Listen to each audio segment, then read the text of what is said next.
Hello everyone, my name is Riddhi and in today's video I'm going to review Percy Jackson and the Lightning Thief. So actually I did make a review of this book quite a long time before. It was like a year ago. Back then I think I was in 5th grade and right now I'm in 8th grade. So that was quite an old video. But that at that time I was really bad at speaking and I've improved a lot in speaking through the years that I've been making these videos. When I watched that video, it's just so cringe and I just hate it. So that is why I'm just going to make another review for this book and I've privated that video now. So let's get into the review. So the first time that I read this book, I really enjoyed it. My brother used to read this book quite a long time ago. So the other books that I have in the same series are so old, like they're like 6-7 years old. Like that is just so crazy. He used to read these books back when he was like 13-14 years old. So yeah, that is very interesting. So the books that the second book in this series that I have is actually so old and the pages are so yellow that it's not even funny. It is very old and I've been reading these books for a long time and I have actually still not completed all of the books in the Riordanverse, and I am currently on the Magnus Chase and the Gods of Asgard series. It is a spin-off series of this book and it's based on Norse mythology and stuff. It's really interesting. So basically what this book is about is it's about this 12-year-old boy. He's dyslexic and he has ADHD and he's really bad at school. He can't read and he's bad at math and basically everything like that. So yeah, and he goes to the school for troubled kids and over there he has this teacher named Mrs. Dodds, which, spoiler alert, he kills her in the first chapter itself. Like he technically did not kill her because she turned out to be a monster and she wanted to kill Percy. So the only thing that he could think of doing was to use his sword that that Mr. Brunner, who was his Latin teacher, on her. So technically he did not kill Mrs. Dodds. Mrs. Dodds was a monster. She was a fury. So and monsters, when they die, they reform at some point. So it's not determined when the monster reforms, but they have to reform at some point.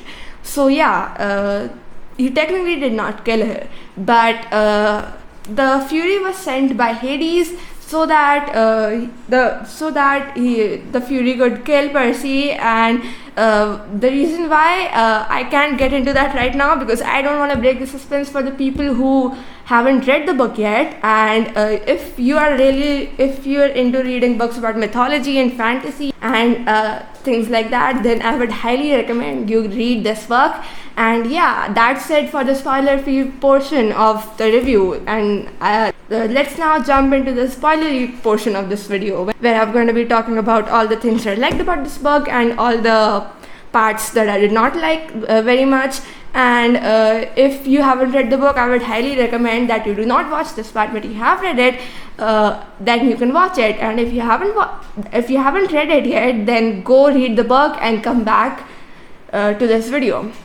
So now, without any further ado, let's jump into the spoilery section. So one thing that I really liked about this book is that it is not written in very complicated or hard to read language. Like for example, Harry Potter is written in very like sort of complicated, like it might be a little bit hard for someone who's just getting into reading. So if I first read Harry Potter, maybe I would have lost interest because the words in that book are a little bit hard to understand if you haven't been reading a lot lately. But I started with this book and I loved it. It's written in very normal language. It's written in first person perspective. So it's like it's not like Percy did that, Percy did this. It's like I did that, I did this. So it feels a lot more like it feels like you're a lot more connected to the main character of the book. And Percy doesn't use very complicated words like Harry Potter does. So yeah, I really liked that thing about this book.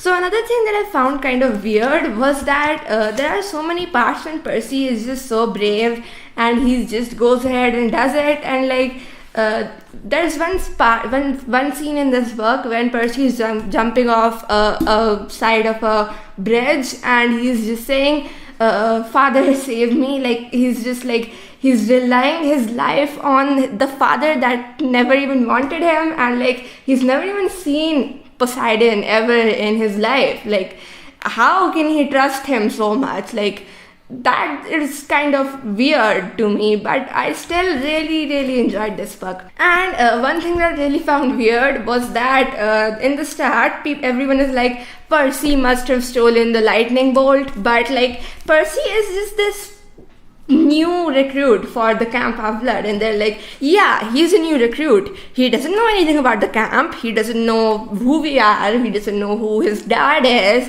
he doesn't even know who his godly father is, and he must have stolen the lightning bolt. That is kind of weird. Like, he doesn't even know anything about the camp and he doesn't even know who his father is. And how could they expect him to steal the lightning bolt like that? But I still really like this book, and it has some really nice jokes in this book, and I really enjoyed it. So, do I recommend reading this book? Absolutely, read this. It is my most favorite book ever. Like, Harry Potter and Percy Jackson are just the best books that I've ever read. And yeah, thanks for watching, and if you like this video, don't forget to click on the like button and subscribe to my channel. Bye!